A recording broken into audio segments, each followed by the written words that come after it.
অনেক কবিরাজ আছে দেখবেন, তারা বিয়ে বন্ধ করে, লম্বা দাঁড়িয়ে আছে আবার মাশাআল্লাহ, নামাজ কালামও পড়ে। তো ফেরেশতার মতো মানুষটার কাছে কেউ যায় 200, 500, 2000, 4000, 5000, 10,000 টাকা ধরায় দিলে যে অমুক মেয়ের বিয়ে বন্ধ করে দেয়, করে দেয়, আছে না নাই? এ তো সাক্ষাৎ ইবলিস, এটা হুজুর না, এটা সাক্ষাৎ কি ইবলিস। এটা মুখে লম্বা দাঁড়িয়ে থাকতে পারে কিন্তু সাক্ষাৎ ইবলিস। কারণ মানুষের ক্ষতি করা ইসলামে জায়েজ না হারাম? এই হারাম কাজটা যদি কোন খনার কোন তাবিজ ব্যবসায়ী যদি আপনার টাকা নিয়ে এই খারাপ কাজটা করে, হারাম কাজটা করে, কারণ মেয়ের বিয়ের বন্ধ করার জন্য এই কাজ করে, এখন আপনি বলতে পারেন মানুষ এটা করতে পারে কিনা? ব্ল্যাক ম্যাজিক, জাদু, শয়তানের আশ্রয় নিয়ে এরকম ক্ষতি করতে পারে, এটা প্রমাণিত কোরআন হাদিস দ্বারা।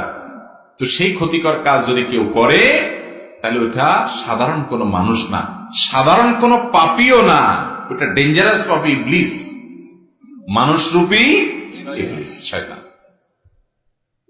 আমাদের দেশে দেখা যায় কারোর সাথে কারোর একটু মনোমালিন্য হয়েছে, অনেক সংসারে আছে বউ শাশুড়ি ওই কাম করে, শাশুড়ি যায় বউর বিরুদ্ধে তাবিজ জানে, বউ যায় শাশুড়ির বিরুদ্ধে তাবিজ জানে, আছে না নাই?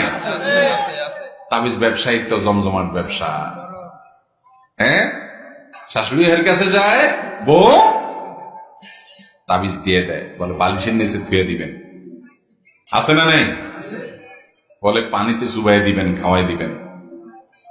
মনে রাখবেন, এগুলো ঈমান নষ্ট করে দিতে পারে, ঈমান ধ্বংস করে দিতে পারে। কারণ এগুলো বেশিরভাগই সেহেরের আশ্রয় নেওয়া হয়, শয়তানের আশ্রয় নেওয়া হয়, ঈমান ধ্বংস হয়ে যায়।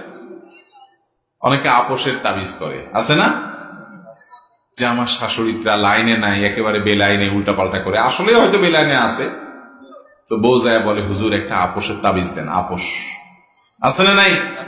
খবরদার, আপনার সুখ দুঃখ এই সব কিছুর জন্য আপনি দরখাস্ত নিবেদন করবেন আরশের মালিকের কাছে। মুসলমানের অস্ত্রের নাম হলো দোয়া। মুসলমানের অস্ত্রের নাম কি? এই দোয়া অস্ত্র ব্যবহার করবেন। ওই তাবিজ নিয়া এর ক্ষতি করবেন, ওর বিয়ে বন্ধ করবেন, এগুলা করবেন।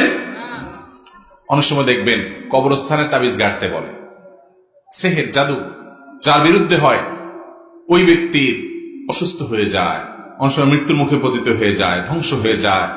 বিভিন্ন পুতুলের গায়ে আপনার পিন মারা থাকে, নানা ভাবে হয়। আজকাল এগুলা ঘরে ঘরে হয়ে গেছে, জনে জনে হয়ে গেছে।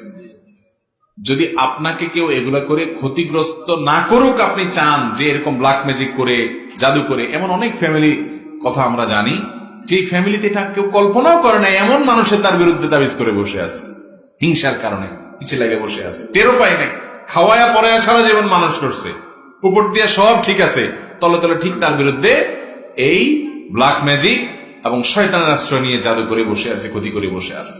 রোগ বালাই আর ভালো হয় না, মৃত্যুর দিকে চলে যাচ্ছে, ভয়ঙ্কর অবস্থা হয়ে যাচ্ছে। অনেক ফ্যামিলিতে এগুলো হচ্ছে। যদি আপনি চান যে এগুলো কোনোটাতে আমার যেন ক্ষতি না হয়, তাহলে আপনার করণীয় হলো সকাল সন্ধ্যার দোয়া জিকির গুলো নিয়মিত পড়বেন। সকাল সন্ধ্যার দোয়া জিকির গুলো কখনো ছাড়বেন না, নিয়মিত পড়বেন।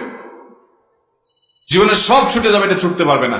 সকাল সন্ধ্যার সব দোয়া পড়তে না পারেন, অন্তত 3 কুল, সূরা ইখলাস, সূরা ফালাক, সূরা নাস, 3 বার 3 বার সকালে, 3 বার 3 বার সন্ধ্যায় পড়েন। বিসমিল্লাহিল্লাযী লা ইয়াদুররু মা ইসমিহি শাইউন ফিল আরদি, এটা পড়েন। সন্ধ্যায় আউযু বিকালিমাতিল্লাহি তাম্মাতি মিন শাররি মা খালাক 3 বার, এটা পড়েন। আয়াতুল কুরসিটা পড়েন। হাসবিয়াল্লাহু লা ইলাহা ইল্লা হু আলাইহি তাওয়াক্কালতু ওয়া রাব্বুল আরশিল আযীম, সূরা তওবার শেষ আয়াত, এই অংশটা 7 বার সকালে, 7 বার সন্ধ্যায় পড়েন। আর অনেকগুলো দোয়া আছে, জিকির আছে, এগুলো নিয়মিত পড়েন। এগুলো শরীর বন্ধের মতো কাজ দেয়, আল্লাহ তাআলা আপনাকে সেফে রাখবেন। এর পাশাপাশি ব্ল্যাক ম্যাজিক যেন কাজ করতে না পারে, এই জন্য বেশি বেশি করে সূরা বাকারা তেলাওয়াত করবেন, বাসায় চালু করে রাখবেন। সূরা কাহফের প্রথম 10 আয়াত পড়বেন, ঘরে ঢুকতে বের হতে বিসমিল্লাহ বলে পড়বেন। সবকিছুতে বিসমিল্লাহ, বিসমিল্লাহ সবকিছুতে করবেন, ওইটাতে কোনো ক্ষতি হবে না ইনশাআল্লাহ। বিশেষ করে শয়তানি বিসমিল্লাহ বললে ওখানে আর টিকে না। আল্লাহ তাআলা আমাদের সবাইকে হেফাজতে থাকার তৌফিক দান করুন।